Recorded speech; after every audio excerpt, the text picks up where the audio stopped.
مجھے کوئی بتا دے کہ اس وقت کہ کتنے کے حصوں میں پڑ چکی ہے پی ٹی آئی.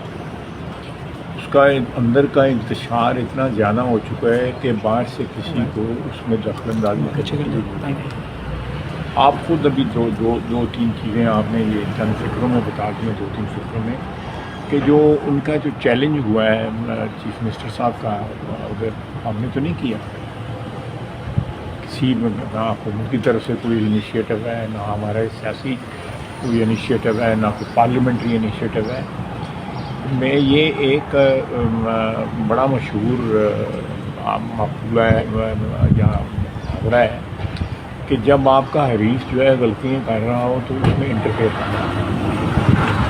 تو ہمیں کوئی ضرورت نہیں ہے انٹرفیئر کرنے کی، اور we let them make mistakes. I should we interfere and try to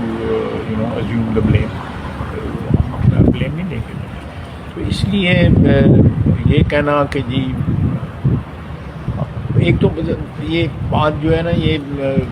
سب کے سامنے ہے کہ وہ ٹی وی کے اوپر ایک دوسرے کے خلاف جو بیان دیتے ہیں، ٹاپ لیڈرشپ جو ہے ان کی تحصیلگان جو ہیں، وہی میرے خیال ہے کافی ہیں اس پارٹی کو برباد کرنے کے لیے. اس کے بعد اور ٹاپ لیڈرشپ جو ہے جو جن کی کوئی سیاسی کریڈینشلز نہیں ہیں، کوئی اسناد نہیں ہے ان کے پاس جو ہے کہ وہ سیاستدان ہیں یا سیاسی ورکر ہیں، تو وہ میں سمجھتا ہوں کہ یہ اگر کسی سٹیج پہ کچھ سوچے بھی کہ جی پی ٹی آئی کے معاملات میں انٹرفیئر کرنا ہے